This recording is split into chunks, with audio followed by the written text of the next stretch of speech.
This is Gary Atencio with CNTV, and today we're in Parker, Colorado. I am here with Joan Fullerton. Since 2003, she has fulfilled the dream that many artists desire, and that is to create art full-time, share her passion, teach. Let's start off a little bit about your past, Joan. Quite honestly, this is a journey for you that began many years ago. Wyoming to New Mexico, now to our great state of Colorado. You were an artist, an owner, instructor, mother, quite a few titles. This began for you at a young age. Age 8, you realized the power and magic of art. Tell me how this got started for you. You're right. When I was 8 years old, I illustrated a book report. And the teacher said, wow, I just feel, the sadness about the story when I look at your art. And it was amazing to me that an image could communicate what I was trying to get it to communicate. That is great. And so from there on out, it was something that always inspired you. Yes, and I had great encouragement from my parents who realized I had some capacity to look at something and be able to draw what I saw. I mean, for centuries, art has really reflected, and we've been able to see the world within art. Yet, if somebody actually were to look at a piece of art, do you almost think they can be taken away from this world and transported somewhere else? Definitely. I have always known that my teaching made a difference because students would tell me, but I wasn't so sure that my art had that same ability to make a difference in the world. But now I get letters from people who say, I've had this illness and the painting that I bought from you just uplifts me every day I see it. So that is amazing and very rewarding. That is very rewarding. When I look at your art, I see much use of color. Vibrant color. Many artists would almost say a risky use of a color. Do you try to challenge yourself when you're at the easel? And what is the atmosphere around you while you're working? Well, I call myself an intuitive painter, and this is because I begin without any destination in mind. I just want to see where the paint takes me. And while I used to be a painter who used lots of very high chroma, meaning bright color, now I find that I have color in my work, and it might be a little unusual, but I do rely a lot on neutral colors to make the areas that are colorful more important. You basically were a college instructor up to 2003 in Wyoming. When people are getting ready to work on a project, is there actually preparation that takes place almost mentally, or even research that you feel takes place before you move forward? Well, in previous ways that I have worked, I have done some research before, and I've learned how to do academic drawing and painting, so I can make anything look like what I see. But now what I'm teaching and what I'm painting is more about trying to paint things that are not seen by the eye, but maybe more the emotional quality that a scene or an idea might bring.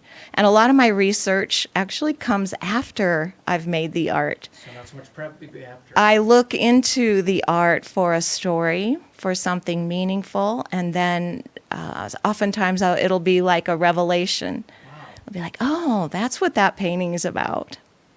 That is interesting. So not only on the front end, but actually after the art is made, it kind of pushes you to check out different areas as well. Let me ask you, as far as your art is able to capture like almost the awesome power of nature. Do you think growing up on a ranch almost gave you an eye to do landscapes? Oh yeah, definitely, especially a landscape in Wyoming, which is wide open. So it was not just the scenery, but it was the meadowlarks and that happy sound, and it was the dry air and the sunshine and the cracked earth and the mud. Very sensual qualities about the landscape that have always inspired me.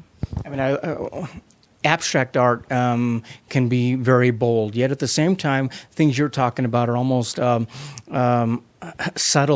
subtleties of nature. Is that what you feel is also captured in your work?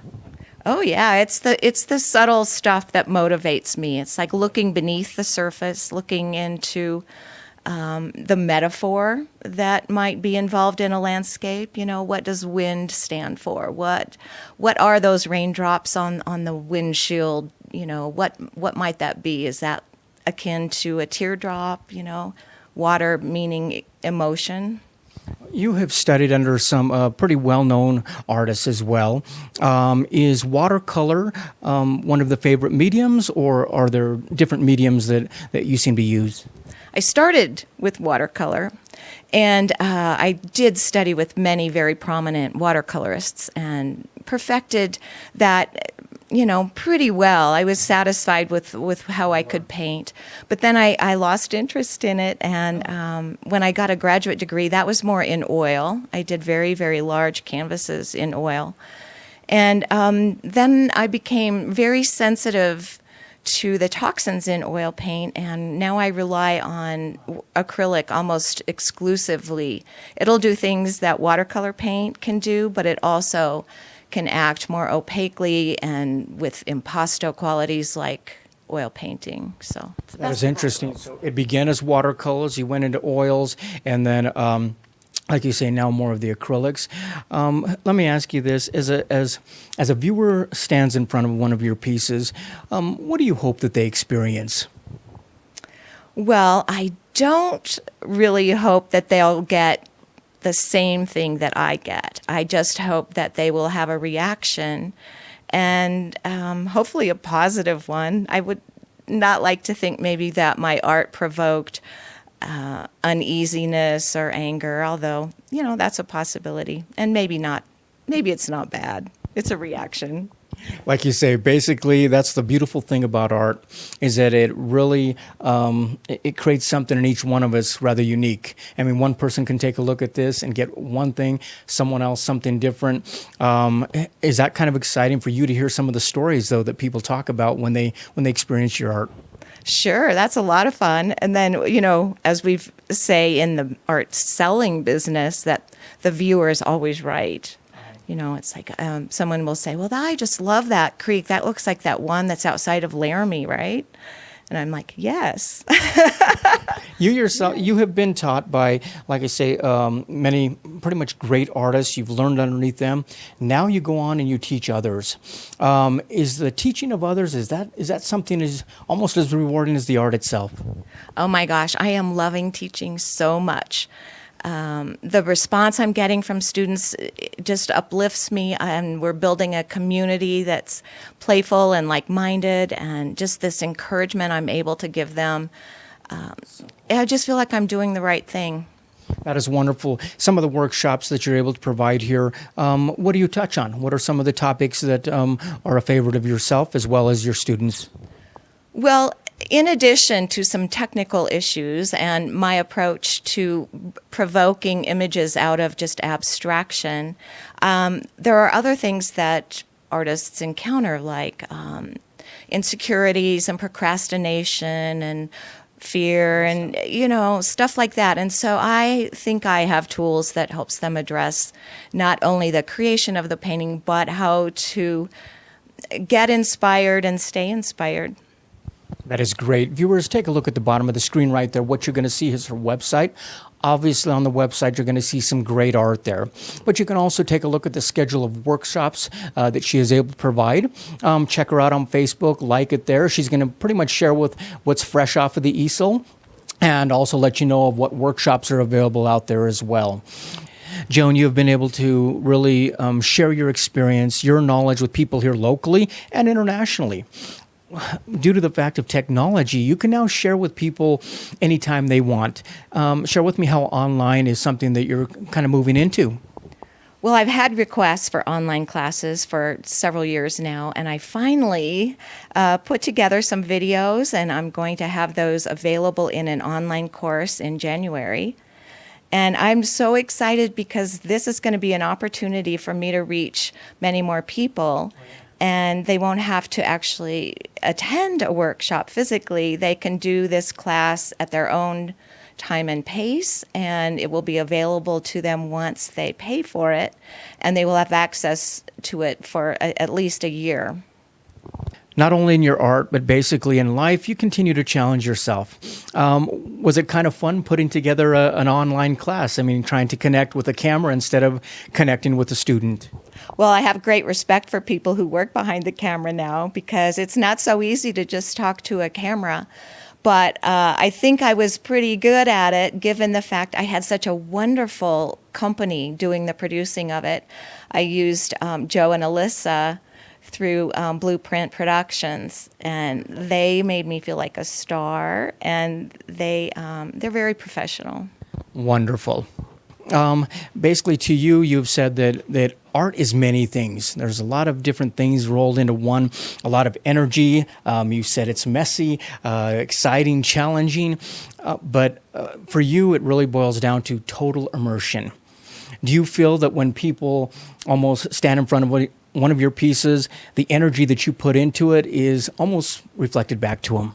Oh my gosh, I have a story for you. So I did a meditation before I started a very large canvas, and in the meditation I felt sad.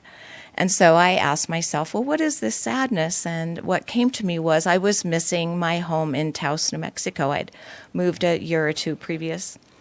So I thought, well, I'll just put that on that big canvas. So I put these marks that looked somewhat like teardrops to me. They were very abstract. I put an image of kind of a house, and then I did a self-portrait at the top of the canvas. And I had it hanging in the dining room, and my private student came in, and she was transfixed in front of it for so long, and she said, oh, I love this painting. And she said, but for some reason, it makes me feel sad. And I thought, oh my gosh, that's great, because I didn't think I had any images that reflected that initial emotion, but evidently it came through, and she picked up on it. That is wonderful. Early on, you began at age 8. It was child's books that basically you were immersed in. Do you think it's important we as adults stay immersed in art, basically opened up and stay awake to the gift of life? Well, making art wakes you up because it tunes you in to the subtle things. And when you draw, when you paint, you just appreciate being alive. You appreciate the world. I just think it's a wonderful way to process all of life, the good, the bad, the more difficult. For me, it's an outlet that, I couldn't be without. Couldn't be without. Wonderful. Last time, viewers, let's take a look at the bottom of the screen right there. You're going to see her contact information right there. On the website, you're going to see many pieces of art. We've been showing them on the screen there as well. Basically, if you'd like to take a workshop, check them out there also. This is basically an artist that began many, many years ago. Fulfilled a dream in 2003 of going out and basically full-time producing and creating art, which is a gift within itself. That is Joan Fullerton, located here in Parker, Colorado. This is Gary Atencio with CNTV. And if you don't know, now you know.